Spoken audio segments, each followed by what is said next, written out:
Welcome to the CCP Reality Check special series episode. I'm your host, David Starwatcher, from Himalaya, Washington, D.C. farm of the new federal state of China.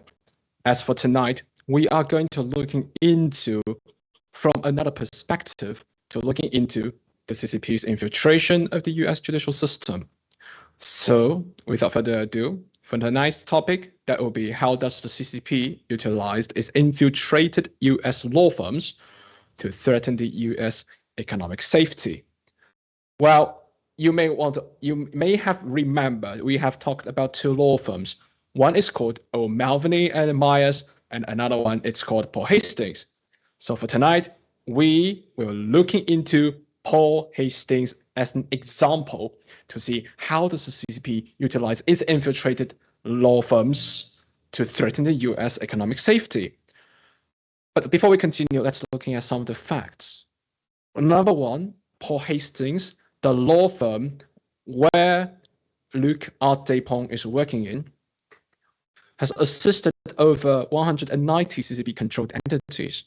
But one way or another, in what ways? In their marketing and merger and acquisition transactions. Well, these entities that affiliated to the CCP in one way or the other have utilized forged financial records and numbers in their accounting books.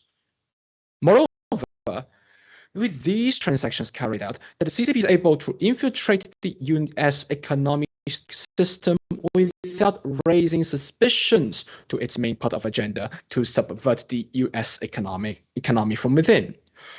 Well, before I continue, our viewers may ask me one question. David, it's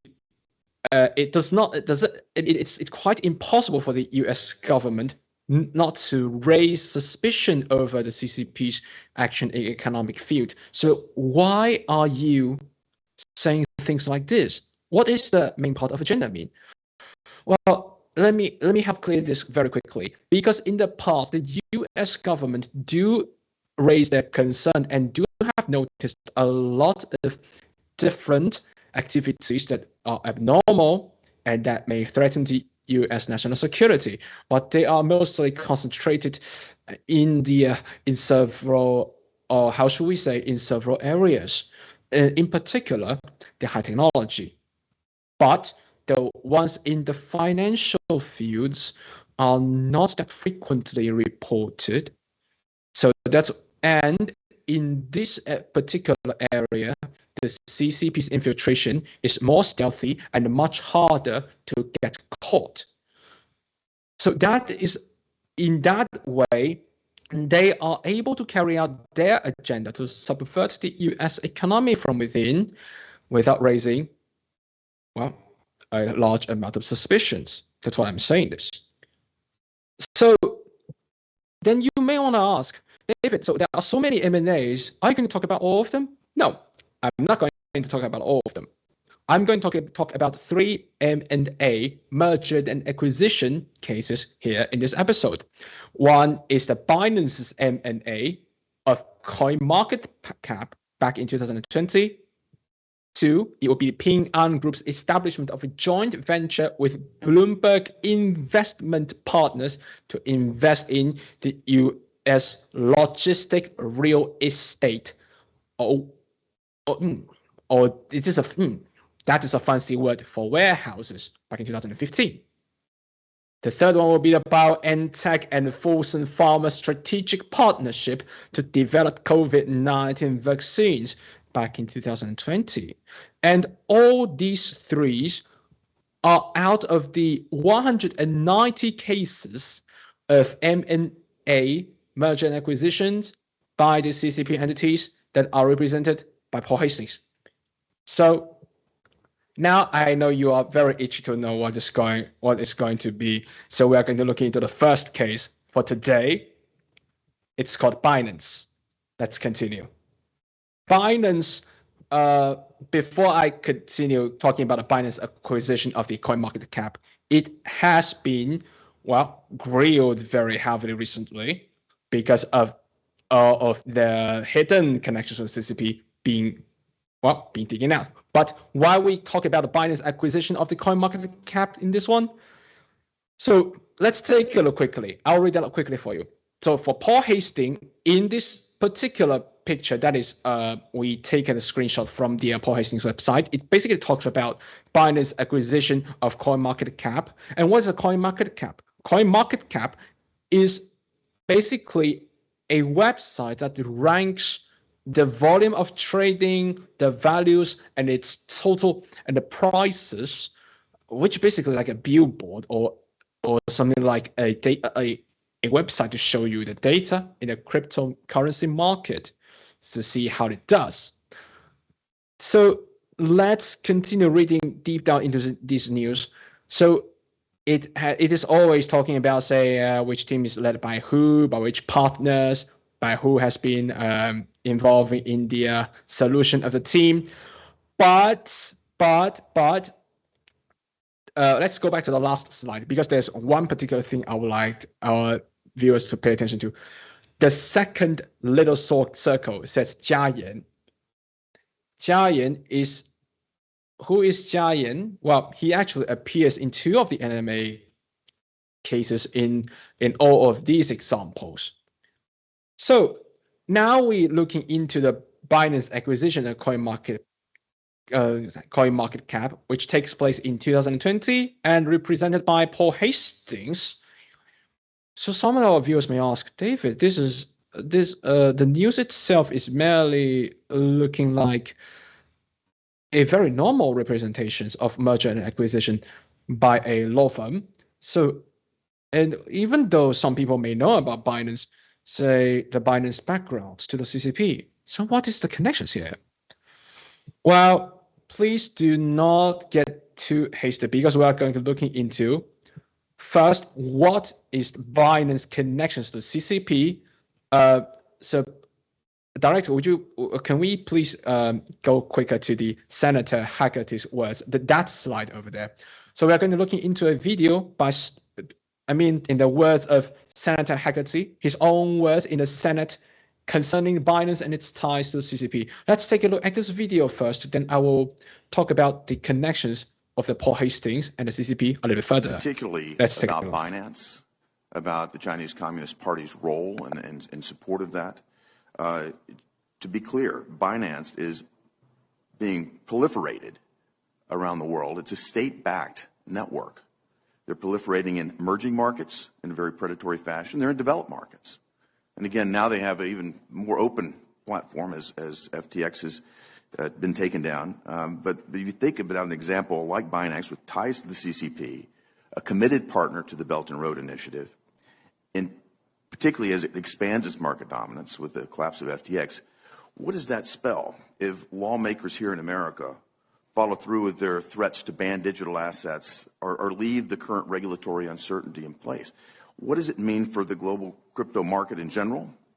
What does it mean for our nation's national security and our economic security? And most important, what does it spell for the dominance of the U.S. dollar as the world's reserve currency? Okay, we finished looking into Senator Haggerty's words in Senate hearing, one of the hearings concerning Binance and its tie to CCP. But before we go any further, I have noticed in a very earlier times when I looking into this clip that he talked about one key word: Binance global expansion has a state-backed network. State-backed network. So which one? Of course, that could be the CCP. But our viewers may also ask, saying, so that is merely Senator Haggerty's own words. Do we have anyone's, for example, as in revelations or exposing the CCP and Binance connections to each other? And also, how can we relate that to Paul Hastings' connections to CCP's interests? Well, let's move on to the next slide, because we will be looking into Mr. Miles Guo's revelation about Binance in a much more clear and detailed way. So let's take a look. 赵长鹏共产党这个走狗啊，把 FTS 给骗死个球子了。所以说，共产党养的狗都很奸诈，他成天想弄死 FTX， 结果 FTS 作为所谓的在货币圈里边的央行，被赵长鹏给灭了，而且灭的那么惨，这咱们可是好事。最好赵长鹏像海航一样，像这个田国立啊、田慧宇啊，就帮助我们去腐败共产党去，帮助我们干掉王岐山，这是我们所需要的。他把 FTS 干灭这件事情，在币圈里边和他害下的人和整走的钱，最后共产党和所有的赵长鹏都要买单。他们被干掉的时候，谁来收拾战场呢？是吧？然后现在从这些大事儿、国际事儿看，德国人和欧洲人突然间明白过来，习这样下去是对他们最大的威胁。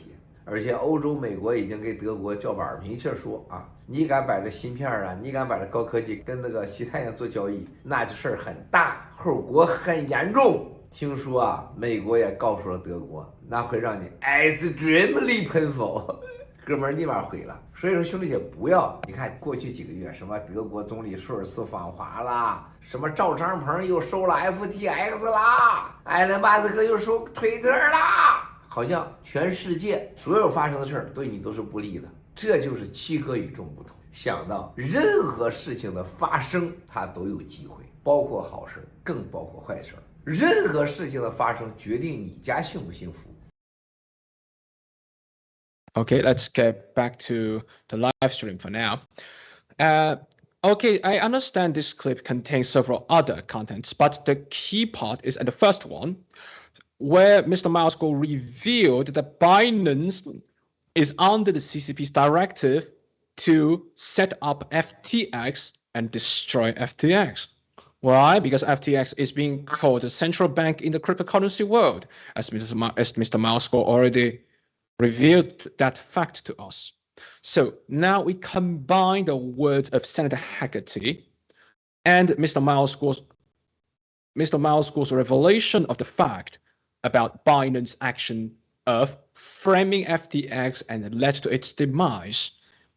So we now can say that by helping Binance to acquire CoinMarketCap, which is a ranking website of the cryptocurrency, the CCP could, I said could, and has the ability, has the access to manipulate the crypto market and even decide which coins they're going to include and which coins they're going to exclude.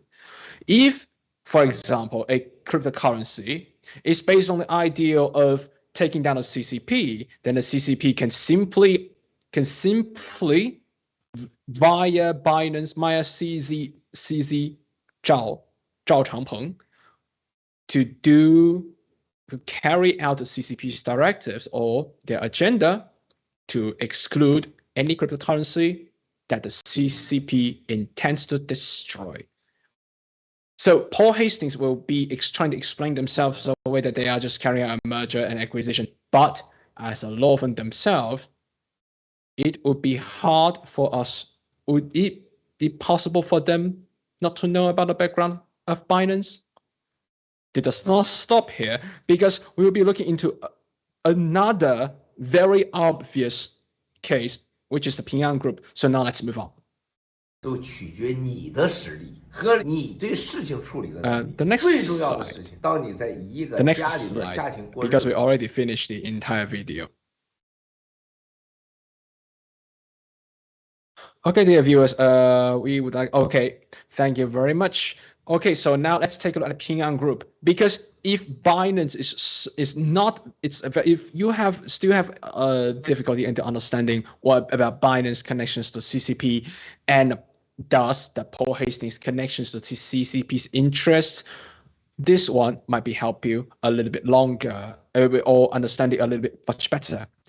Because let's take a look at the next slide. This is the news from Paul Hastings' website. I mean, including the one in the Binance part. This one says Ping An forms joint venture platform for U.S. real estate investment. Of course, that it says it's back in 2015, October 27.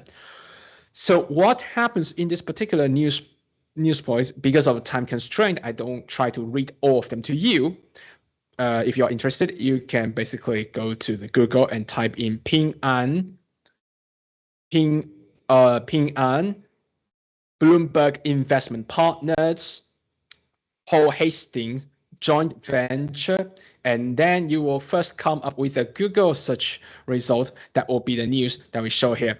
So what it really does say here, it says that Paul Hastings is representing Ping An in forming a joint venture with who? With Bloomberg Investment Partners to do what? To invest in those what they call as long-term high-quality net leased assets across the United States. But if we look at that a little bit closer, these assets are being called logistic real estates. Then logistic real estates are warehouses. So that means while Ping An is investing in the American warehouses, but under whose directive, of course, you may want to ask? Of course, it's under the CCP. So how does that link to the CCP's agenda, you may want to ask? Before we move on, I would like to explain that a little bit further. Warehouses are a key part of the logistics. It doesn't stop at the military field. It also includes commercial and several other key industries in the United States.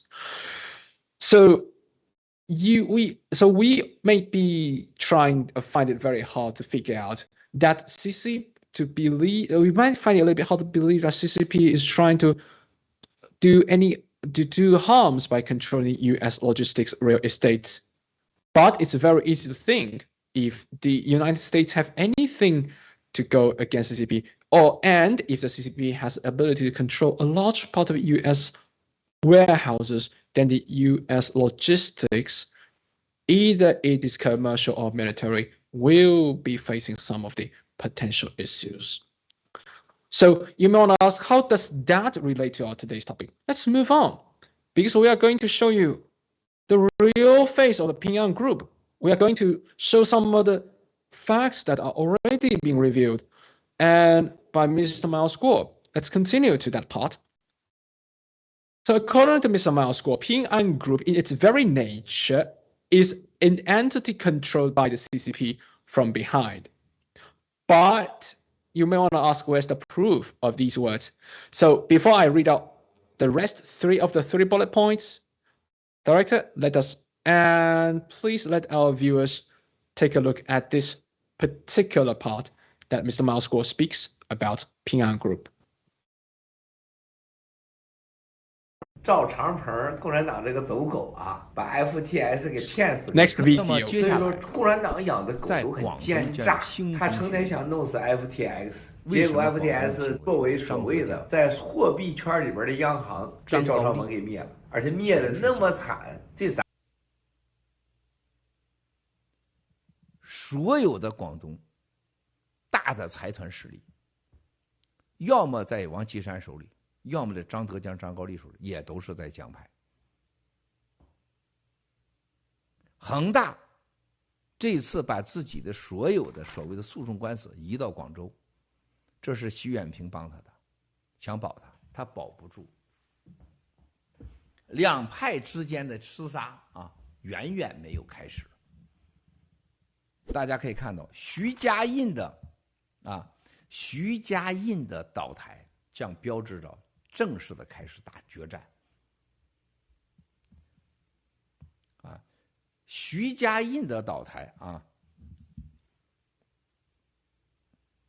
接下来就是平安啊，平安民生。徐家印倒台，大决战开始啊！徐家印的倒台，徐家印倒台一定是民生和平安开始，然后腾讯。当这个开始的时候，茅台的背后还是贾庆林。贾庆林是江的绝对的铁哥们儿，生死哥们儿。江派只有一个人横跨江西的，就是贾庆林。贵州茅台出事，贵州所有的酒业都会出事，四川酒业、贵州酒业都会出事。这两个出事完以后，牵涉到国有企业石油帮增加又要出事。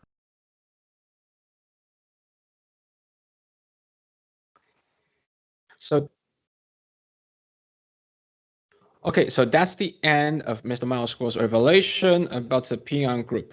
So we already see Ping An Group, of course, it's affiliated to the CCP. And in particular, it not only being listening to the orders of Wang Qishan, or the vice president of the CCP, but also listens to several oligarchs inside the CCP regime. Well, apart from that, Mr. Miles Guo has already revealed in some of his past live streams that Ping An Group is a part of the CCP's economic nuclear bomb that's designed to do what? Destroy the Western economy. In juncture with the ADR scheme and the pension fund's investment into the CCP entities. And about that part of the pension fund's investment into the CCP affiliated entities, we've already reviewed that Wei Jianshan's Pacific Alliance Group is deeply involved in this. And of course, Paul Hastings has represented Pacific Alliance Group until today. So at this point, we may conclude from all the facts we already see that Paul Hastings is actually not only helping Binance to expand its network,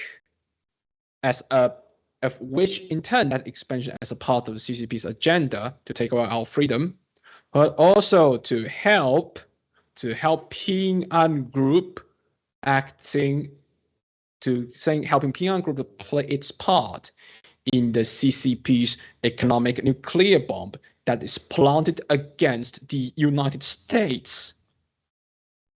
So this question we have to ask is, does Paul Hastings' corporate departments really don't know what is going on? And also, is this the end of what Paul Hastings' evil doings? We have already found out there's another lead, because it does not stop here. There's another lead which is called, let's continue, Fosun Pharma. So what is the case of Fosun Pharma, you may want to ask? So why is this being put as one of the cases we are going to talk about today? Let's continue to take a look at the screenshot of the news. This is a 2020 article talking about Fosun Pharma and BioNTech's forming a COVID-19 vaccine strategic alliance in the communist China. So who's got involved? Of course, that is the Fosun Pharma and BioNTech, with representations from Paul Hastings. So why do they do this? Well, we will answer that question later. But let's look at another slide, because before we jump into the answer of why or what reason would Fosun is going to go via Paul Hastings to form a strategic alliance with BioNTech in the COVID-19 vaccine, I would like every one of the viewers here today to take a look at this little circle. Director, can we just enlarge this picture again? This name here has been appeared for a second time. It's called Jia Yan. Who he is? We will answer that question at the later part. But for now, let's move on to the next one. Let's answer the first question. What is Fosun's connections to the CCP?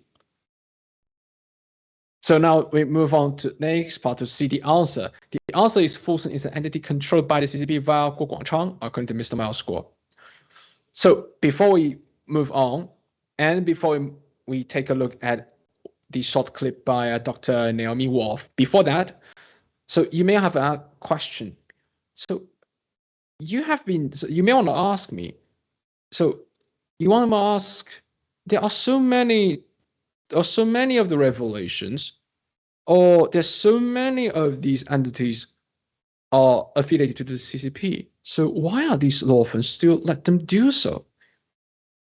And why does the Fosun pharmacy has such a, how to say, has such an importance in tonight's episode?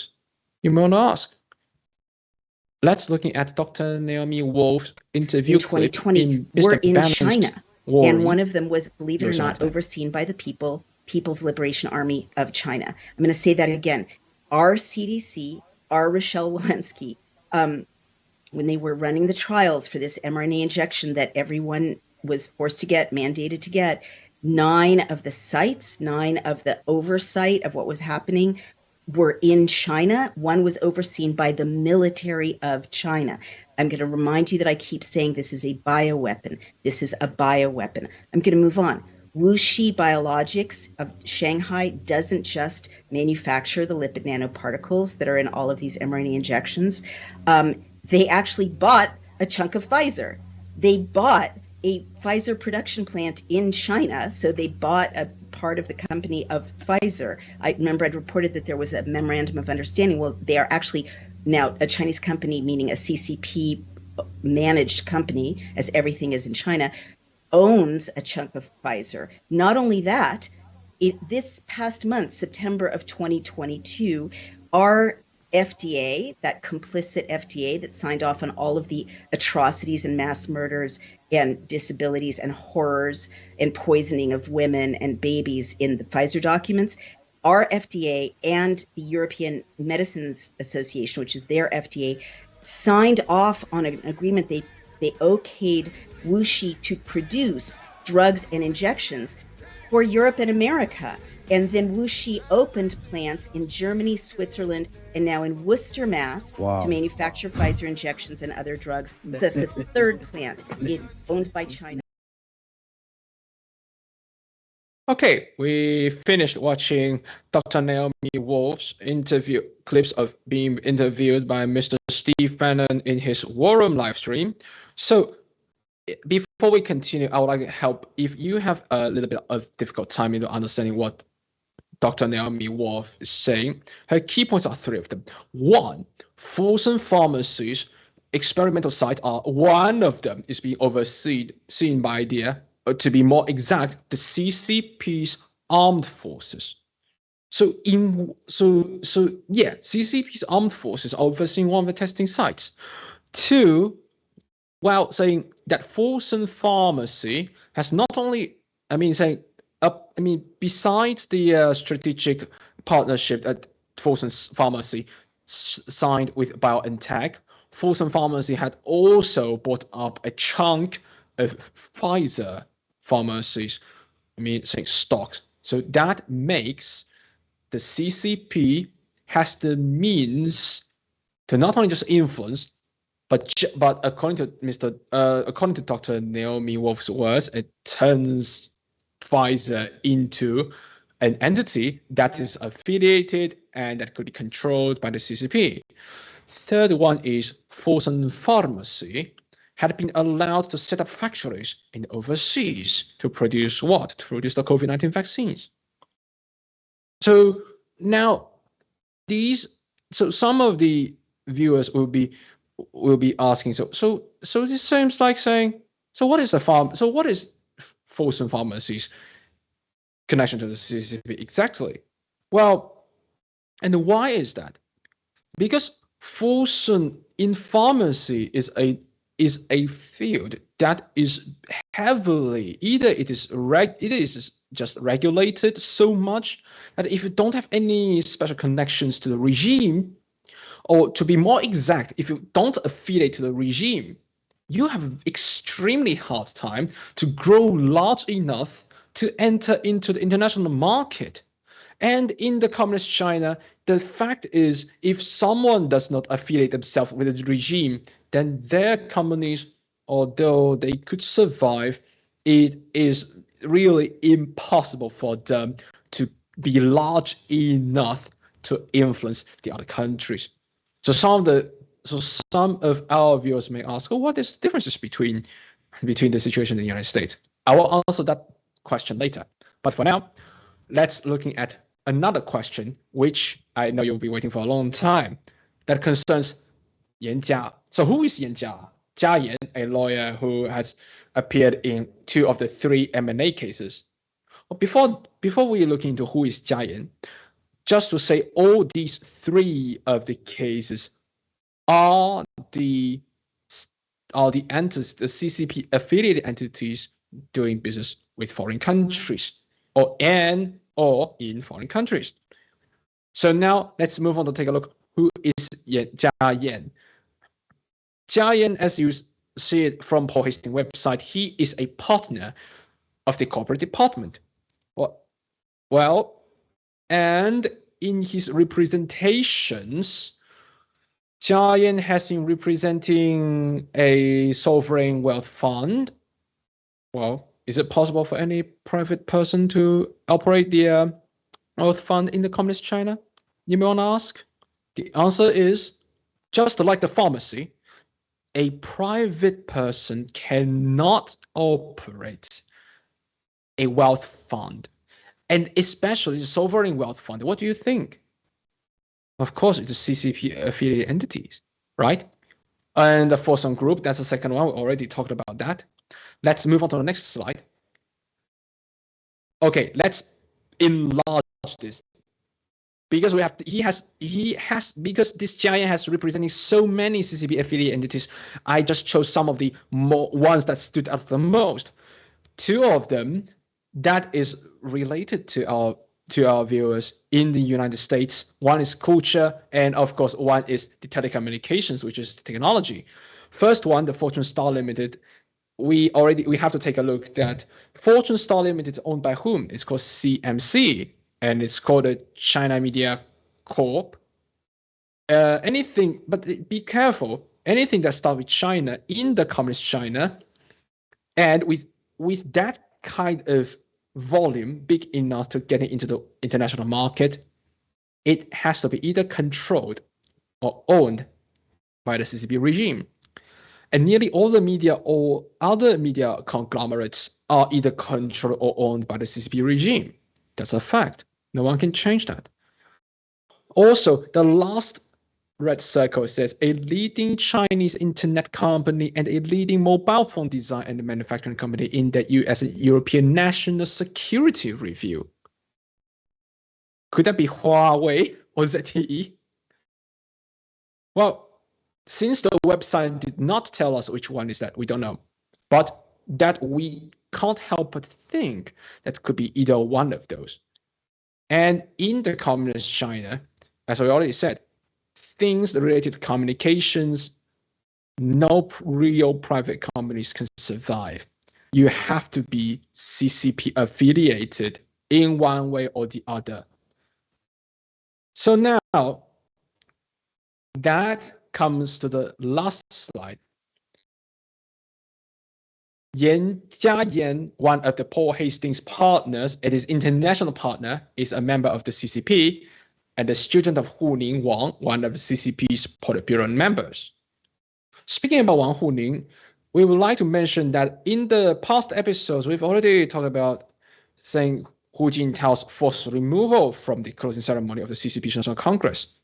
And Wang Huning just simply sit there, stopped others from doing anything further. Now, we are not sure what he's doing, but at least Wang Huning is pro-Xi, and he is, according to Mr. Moscow's revelation, the mind behind Xi's strategy against the United States.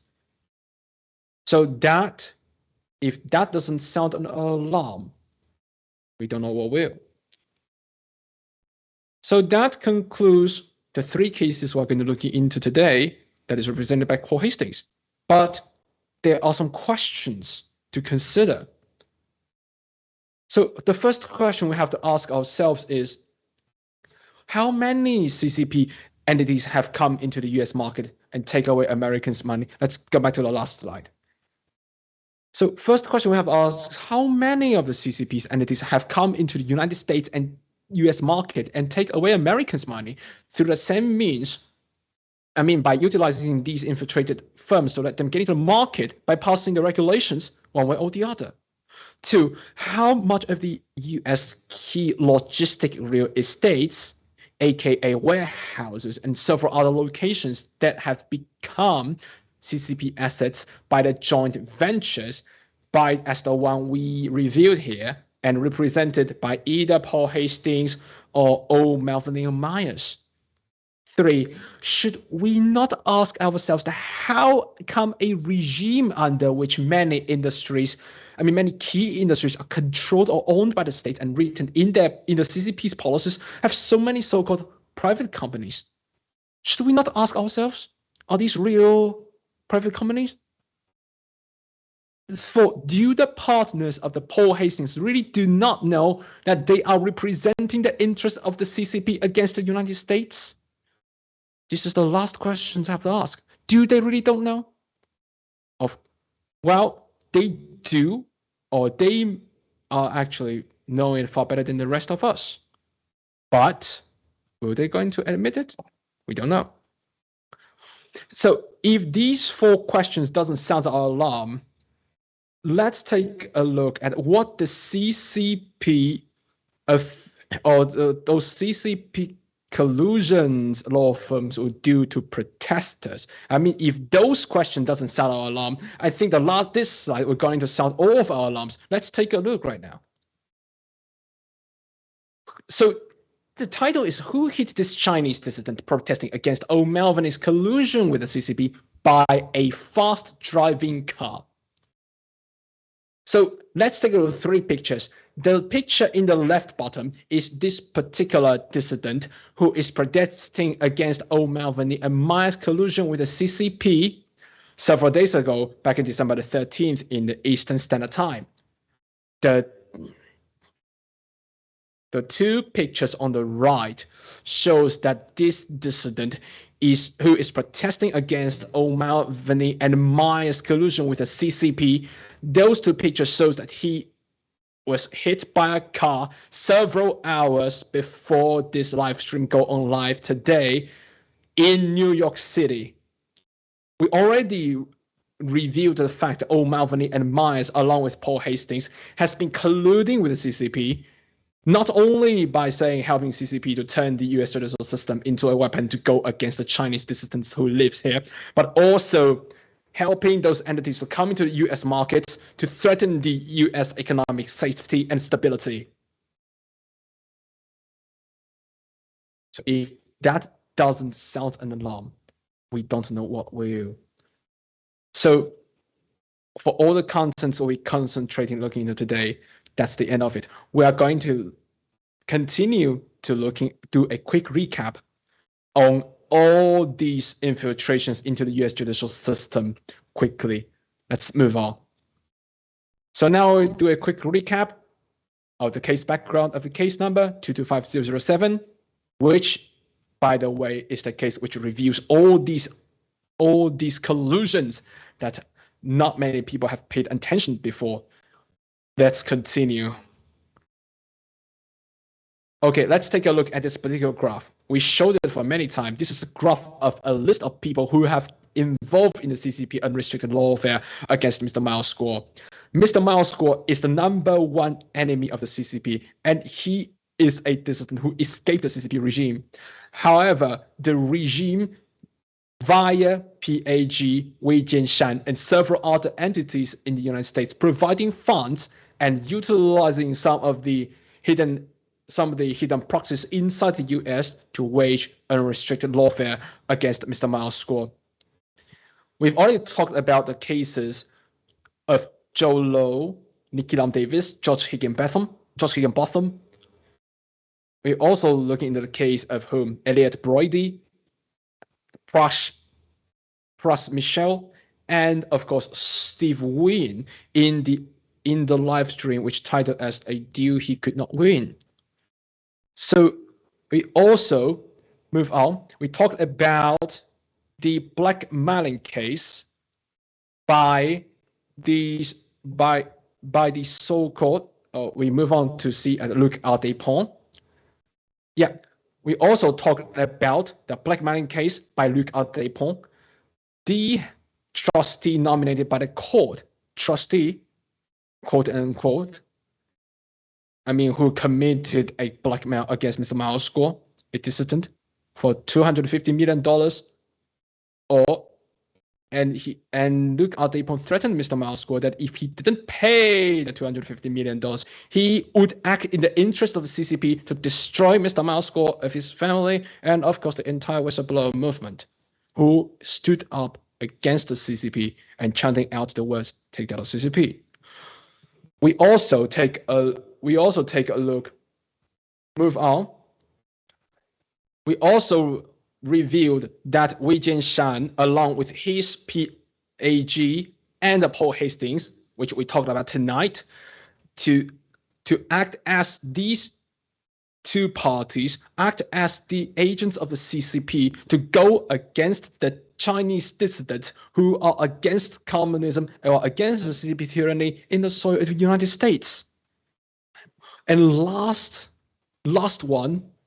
but not least, we also reviewed the next slide, the abnormal appointment of Luc Ardepon as a trustee, which is not following any precedents and going against a lot of rules. So with all these things come up together, we have to say that the CCP has indeed formed a very severe threat through its stealthy approach, and Chinese people do not benefit from any one of these collusions from the above. Chinese people are the victims, and Chinese people are not the CCP. Again, I'm David Starwatcher, your host. Thank you all for joining me tonight. Thanks for joining us, and we will see you next time. Until then, be well. We wish you all an early Merry Christmas and an early Happy New Year.